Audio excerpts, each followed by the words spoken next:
Hello everyone, welcome back to RT tuitions. आज हम पढ़ने वाले हैं एक बहुत ही important topic, blood relation from SSC CGL reasoning 2025। ये टॉपिक हर साल एग्जाम्स में रिपीट होता है और अगर आपको ट्रिक समझ आ गई ना तो 10 सेकेंड्स में आंसर निकाल लोगे। वीडियो को एंड तक जरूर देखिए बिकॉज लास्ट में 10 एक्सपेक्टेड एग्जाम क्वेश्चंस भी करवाऊंगी। तो बच्चों, बेसिकली ब्लड रिलेशन के क्वेश्चंस में हमें दिया जाता है एक फैमिली रिलेशन और हमें फाइंड करना होता है कि एक पर्सन का दूसरे से क्या रिलेशन है। For example, A is the brother of B, B is the father of C, how is A related to C. Okay, यहाँ पे देखो, बड़े ध्यान से आप समझो। ऐसे क्वेश्चंस में हम स्टेप बाय स्टेप या फिर फैमिली ट्री मेथड का यूज करते हैं। ओके, देखो यहाँ पे क्या बोला है, ए is brother of B, clear, and B is father of C, clear है। and बड़े ध्यान से देखो, A और B दोनों क्या है, A is a brother of B, तो A और B दोनों क्या है, ब्रदर्स है। ओके, तो B C का फादर है। Okay, B is the father of C। समझ आ रही है मेरी बात? तो यहाँ पे A का C से क्या रिलेशन हुआ? जब A भी ब्रदर है और जो आपका B है वो C का फादर है, तो फिर A और C का क्या रिलेशन हुआ बच्चे? A आपका C का अंकल हुआ, राइट? यहाँ पे क्या रिलेशन आ गया? Uncle. You will be having the options, but option सारे इतने ज्यादा रिलेटेबल होंगे कि आप कंफ्यूज हो जाओगे, इसलिए अपने माइंड में कंसेप्ट की क्लैरिटी रखना बहुत ज्यादा इंपॉर्टेंट है। ओके बेटा, और मेरी एक टिप ले लो, whenever you see these words, father, mother, brother, sister, daughter, ऐसे कोई भी रिलेशनशिप्स देखते हैं आप, तो स्मॉल एरोस या फिर डायग्राम्स बना लिया करिए। ओके, मैं अभी आपको बना के दिखाती हूँ। इस टेबल को या तो आप नोट डाउन कर लीजिए या फिर इसका स्क्रीनशॉट ले लीजिए। ओके, अगर कहीं पे कोई रिलेशन आ रहा है which shows you that the person is male, okay, कि वह एक पुरुष है, तो आप इस सिंबल अर्थात इस चिन्ह का यूज करेंगे। Okay, I am trying to explain you in both the language, Hindi and English, which is called English. Okay, so ताकि आपको हर कंसेप्ट अच्छे से क्लियर हो जाए। Still if you are going through any doubt then don't hesitate to ask. Okay, और पूछेंगे कैसे, आप कमेंट डाउन कर सकते हैं। अदरवाइज इंस्टाग्राम पे इसी का एक चैनल मैंने बनाया है, दैट इज RT_ट्यूशंस। मैं यहाँ कहीं मेंशन कर दूंगी, अदरवाइज आपको डिस्क्रिप्शन में मेरे चैनल की लिंक मिल जाएगी। आप वहाँ पे जाके अपने सारे personal doubts, not only related to the lecture, even कोई भी डाउट है वहाँ जाके आप मेरे से पूछ सकते हैं। ओके, मेल के लिए आप इस सिंबल का यूज करेंगे एंड वेयर यू फाइंड कि वो जो भी रिलेशनशिप है उससे आपको डिटरमाइन हो रहा है कि वो कोई फीमेल है, तो ये ये सिंबल का यूज करेंगे। And this arrow denotes is a parent of. Okay, अभी मैंने आपको बताया था ना, A is the father of B, B is the brother of C, ऐसा कुछ बोला था ना, A is the brother of B and B is the father of C, last example में मैंने बताया था। एंड मैंने वो इसी एरो का यूज किया था। इस एरो को यूज करने की वजह से मुझे इतनी बड़ी स्टेटमेंट लिखनी नहीं पड़ी। Okay, which saves our time, और एक बार आदत पड़ जाती है तो ये आपके लिए बहुत ईजी हो जाता है। एंड इक्वल्स टू के साइन का मतलब हमारे रीजनिंग में होता है सेम जनरेशन, ठीक है। अब बच्चे ध्यान से देखो, आपको कंफ्यूज करने के लिए एग्जामिनर लॉन्ग स्टेटमेंट्स देता है, जैसे कि P is the father of Q, Q is the sister of R, R is the husband of S, so how is S related to P? Okay, बीच के रिलेशनशिप्स देके उसने आपको उलझा दिया और फाइनली पूछ लिया S का P से क्या रिलेशनशिप है। वो समझने के लिए आपको बीच के रिलेशनशिप्स को भी आइडेंटिफाई करना होगा, लेकिन इन लॉन्ग स्टेटमेंट्स को आप कैसे करेंगे? ओके, इसकी ट्रिक यही है, सबसे पहले अपने माइंड को प्रोसेस करो और लेफ्ट से लेके राइट तक सबसे पहले रीड करो। बच्चे साथ साथ रीड करते हैं, साथ साथ दिमाग लगाते हैं, नहीं, एक बार क्वेश्चन को रीड कर लो। ओके, नाउ जहां आपको जेंडर मिलता है नोट डाउन कर लो अपने माइंड में। अब जैसे मैं देख रही हूँ P is the father of Q, तो मुझे पता लग गया P क्या है, आपके फादर। फादर से मेरे को क्या आइडेंटिफाई हो गया कि यहाँ पे रिलेशनशिप है आपका मेल, आप सिंबल का भी यूज़ कर सकते हैं, बट जहाँ तक मुझे लगता है अभी आप लोग उतने ज़्यादा फैमिलियर नहीं हुए होंगे सिंबल से, इसलिए मैं पूरा लिख रही हूँ। ओके, क्यू क्या है आपकी? Q is the sister, Q is the sister of R, तो क्यू क्या है आपकी? सिस्टर, जो कि है आपकी फीमेल। नेक्स्ट है आपका R is the husband of S, R क्या है आपके? हस्बैंड। ये सिंबल हम नहीं यूज कर सकते, otherwise is the parent of आ जाएगा। R is the husband, husband है तो ऑफ कोर्स मेल। उसके बाद एस, हमें फाइंड करना है S. R is the husband of S, तो मतलब एस क्या है? हमारी wife, which means female. Clear? इससे हमारे माइंड को एक क्लैरिटी मिल गई what the exactly question is saying. अब हमें डॉट्स को खाली कनेक्ट करना है, जो उसने बोला उसे हमें कनेक्ट करना है। हमें उसने बोला कि P का रिलेशनशिप है Q से। कौन सा रिलेशनशिप है आपका? फादर डॉटर वाला।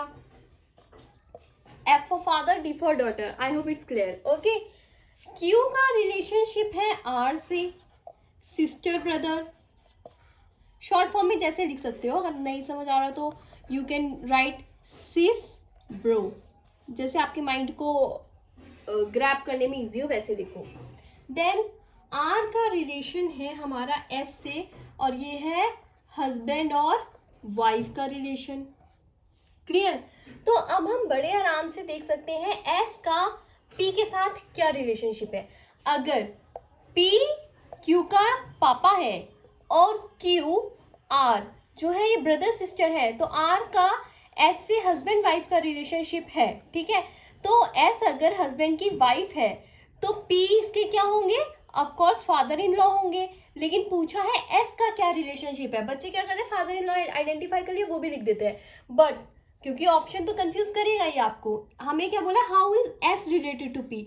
हमें ये नहीं बताना कि पी का एस से क्या रिलेशन है, हमें बताना है एस का पी से क्या रिलेशनशिप है। तो यहाँ पे आपका आंसर आ गया daughter in law. Okay, DIL is short form of daughter in law. तो देखा बेटा, अगर हम लाइन बाय लाइन डायग्राम बनाते चले तो क्वेश्चन कभी भी गलत नहीं होगा। एक और शॉर्टकट, अगर क्वेश्चन में हिज, हर, देयर जैसे प्रोनाउंस ज्यादा हैं तो पहले आइडेंटिफाई करो किस जेंडर का बेस लेना है। ठीक है, हमेशा अपना जेंडर बेस क्लियर करके चलो। ओके, अब एक एग्जांपल ले लेते हैं। A is the son of B, B is the brother of C, C is the daughter of D. How is A related to D? ठीक है, तो अगेन मैं यहाँ पे मैंने पहले क्या किया, लेफ्ट टू राइट से रीड कर लिया। अब मैं अपने माइंड को एक्सप्लेन करूंगी शॉर्ट में कि एग्जैक्टली ये इतनी बड़ी टर्मिनोलॉजी में लिखा क्या हुआ है। ठीक है, हमें ये बताया है कि ए क्या है आपका? सन ऑफ बी, बी क्या है आपका? ब्रदर ऑफ सी, और सी क्या है आपका? Daughter of D. How is A related to D? ठीक है, समझ गए हम? ए है आपके बी के बेटे और बी है आपके सी के भाई, तो सी है आपके डी की डॉटर। तो हमें बताना है कि डी का ए से क्या रिलेशनशिप है। तो बेटा, जब सन या डॉटर दोनों लाइंस में हो तो मोस्ट कॉमनली रिलेशन जनरेशन के डिफरेंस से होता है, जैसे grand son, grand daughter, uncle, aunty etcetera. Okay, यहाँ पे क्या रिलेशन पता लग रहा है? डी का आपका ए का आपका डी के साथ क्या रिलेशन पता लग रहा है? यहाँ पे है grand son, grand son is the answer. Clear? A is the grand son of D. अब चलो कुछ प्रैक्टिस क्वेश्चंस को सॉल्व कर लेते हैं। एग्जाम लेवल के ये क्वेश्चंस हैं, बड़े ध्यान से देखो, इनको सॉल्व करते चलते हैं अपने माइंड से। ठीक है, रीड करेंगे लेफ्ट टू राइट, समझेंगे एंड आंसर करेंगे। A is the mother of B. ठीक है, ए बी की मदर है, B is the brother of C. Okay, और बी सी का ब्रदर है। How is A related to C? A C से रिलेटेबल कैसे है? ऑफ कोर्स बेटा, अगर मान लो आपकी मम्मा आपके भाई की मम्मा है, ठीक है, और आपका भाई है, तो फिर आपका और आपकी मम्मा का क्या रिलेशनशिप हुआ? समझ रहे हैं बात? आप लोग भी तो माँ बेटे ही हुए ना, तो फिर यहाँ पे ए जो है वो आपकी भी मदर हुई ना, क्योंकि आपके भाई की मम्मा आपकी मम्मा। सो आंसर सिंपल है मदर। जैसे आपका माइंड प्रोसेस कर पाता है एक स्टोरी फॉर्म में, एक ट्री की फॉर्म में, एक टेबल की फॉर्म में, जैसे आपका माइंड प्रोसेस कर पा रहा है वैसे प्रोसेस कराओ, क्योंकि इसमें कोई मैथ नहीं लगानी आपको, इसमें सिर्फ लॉजिक अप्लाई करना है जो आपका ब्रेन करता है, और सबका ब्रेन अलग अलग तरीके से प्रोसेस करता है, इसलिए मैं हर तरीके से एक्सप्लेन कर रही हूँ। क्या पता किसका माइंड किस तरीके के क्वेश्चन की एक्सप्लेनेशन को कैप्चर कर ले, ठीक है, इसलिए मैं आपकी पर्सनल स्टोरी के फॉर्म में भी ले रही हूँ। कई बार बच्चे नहीं समझ पाते हैं, तो ऐसे केसेस में करते हैं कि वो अपने आप से रिलेट कर लेता है। जैसे मैंने बोला A is the mother of B, ठीक है, अपनी मम्मा का नाम इमेजिन कर लो माइंड में जो भी, कि ये मेरे मम्मा है, सॉरी ये मेरे भाई के मम्मा है, और मेरा भाई है, तो फिर मेरी मम्मा मेरे भाई के क्या हुए? ऑफकोर्स मम्मा हुए, है ना। तो स्टोरी फॉर्म में भी कर सकते हैं आप, एक्सप्लेनेशन फॉर्म में भी कर सकते हैं, टेबल ट्री फॉर्म में भी कर सकते हैं, it's your choice. Next, P is the father of Q, ठीक है, P क्या है? Q के फादर, और Q is the son of R, and Q किसके बेटे हैं? R के। तो R का P से क्या रिलेशनशिप है? ऑफ कोर्स वाइफ है ना R। क्यों? देखो P Q के फादर है, P Q के फादर है, ठीक है, और Q R के बेटे हैं, R कोई लेडी होगी ऑफ कोर्स, ठीक है, R के बेटे हैं, तो फिर P और R का क्या रिलेशनशिप है? R is the wife, okay, wife है उनकी। नेक्स्ट है K is the sister of L, K L की सिस्टर है, L is the father of M, L M के फादर हैं, और M is the brother of N।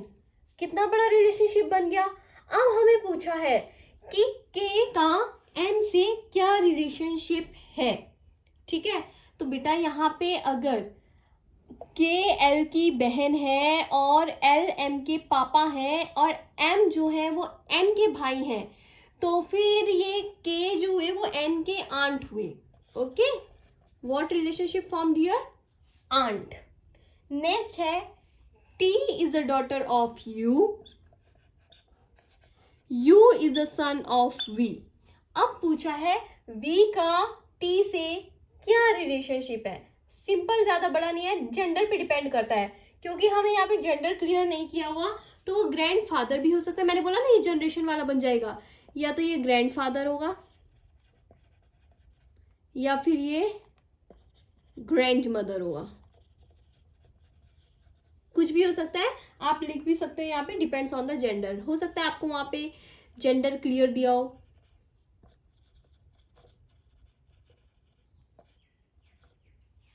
I hope what ever I am writing is clear and understood by you, ठीक है। चलते हैं अब अपने आगे के एक दो एग्जांपल्स और ले लेते हैं, उससे आपको और केसेस की एक्सप्लेनेशन भी मिल जाएगी। ध्यान से देखो और समझो। If A is the brother of B, B is the sister of C, and C is related to A as relationship find करना है। तो बेटा अगर A B का ब्रदर है और B C की सिस्टर है, तो फिर A C का क्या हुआ? ऑफ कोर्स भाई हुआ ना, ब्रदर। बड़े ध्यान से देखो, मान लो आपके भाई के भाई हो, ठीक है, और आपका भाई आपकी बहन का भाई है, तो आपकी बहन के आप कौन हुए? उसके भी तो आप भाई हुए ना, ठीक है। नेक्स्ट है आपके पास बहुत अच्छा सा एग्जांपल है, अगेन मैंने शायद ऐसा एक लिया हुआ है, R is the son of P and Q is the wife of P। R जो है वो P का बेटा है और Q उस P की वाइफ है। S is the brother of R और R का भाई कौन है? S, ठीक है। तो यहाँ पे Q का S से क्या रिलेशनशिप है? बड़े ध्यान से समझो। यहाँ पे आप देख रहे हो R P का सन है विच इज मेल, ठीक है, और Q P की वाइफ है, which is Q is the female and P is the husband. Okay, and S is the brother of R. S are male and same generation के हैं, तो R और S तो दोनों भाई हो गए, और Q is the wife of their father. तो यहाँ पे आपका Q का S से रिलेशनशिप क्या हो गया? मदर, वो उनकी मम्मा है. क्लियर है? अगर आपको अच्छे से समझ आया तो कमेंट्स में जल्दी जल्दी बताइए कि हाँ जी आपको समझ आ गया है. अब बच्चों, अगर आपको अच्छे से समझ आ गया है तो ये क्वेश्चन सॉल्व करके दिखाओ. Pointing to a photograph, A said he is the son of my grandfather's only son. How is A related to the person in the photograph? थोड़ा डिफरेंट बट बहुत अच्छा एंड बहुत इंपॉर्टेंट क्वेश्चन है exam के POV से. ठीक है, समझ आता है तो ठीक, वरना इस तरीके के क्वेश्चंस मैं नेक्स्ट वीडियो में पिक करूंगी, क्योंकि इसका आंसर आप रिप्लाई में देंगे और मैं समझा देती हूँ कैसे. ठीक है, बड़े ध्यान से देखो. यहाँ पे आप देख रहे हैं ए के सेंटेंस में एक कीवर्ड यूज हो रहा है, माय ग्रैंडफादर्स ओनली सन. ठीक है, ये एक कीवर्ड है. ठीक है, तो ए के ग्रैंडफादर का ओनली सन कौन होगा? आप खुद सोचो, ए के ग्रैंडफादर का सन कौन होगा? ए के पापा. ठीक है, वो अपने पापा की इनडायरेक्टली बात कर रहा है, घुमा के हमें कंफ्यूज करने के लिए. ओके, तो ही is the only son of my father, ये वो कहना चाह रहा है. ठीक है, ही is the only son of my father. Grandfather का बेटा कौन होगा? उसका फादर. ठीक है, तो अब यहाँ पे आपको आंसर समझ आ जाना चाहिए. अगर आ गया है तो इसका आंसर मुझे जल्दी से कमेंट्स डाउन में कर दो. और एक छोटी सी ट्रिक ले लो, जहां पे भी बेटा व्हेनेवर ग्रैंडफादर्स ओनली सन आता है तो समझ जाओ वहां पे फादर के बारे में बात हो रही है. ठीक है, उसको ब्रेक कर लिया करो. जैसे कीवर्ड्स आते हैं उनको पहले ब्रेक कर लिया करो, उसके बाद आगे बढ़ा करो. ठीक है, तो बच्चे ये था ब्लड रिलेशन चैप्टर. बहुत इजी है अगर आप डायग्राम से सॉल्व करते हो. ओके, तो नेक्स्ट वीडियो में हम इसके आगे बढ़ेंगे, अनदर इंपॉर्टेंट टॉपिक रीजनिंग का उठा लेंगे. ओके, अगर आपको ये वीडियो हेल्पफुल लगी हो तो लाइक करें, शेयर करें, और हाँ, चैनल को सब्सक्राइब करना ना भूलें. इसी तरह एसएससी सीजीएल 2025-26 के कंप्लीट सिलेबस के लिए आप बेल आइकन को भी प्रेस कर लीजिए. See you in the next class. Bye bye.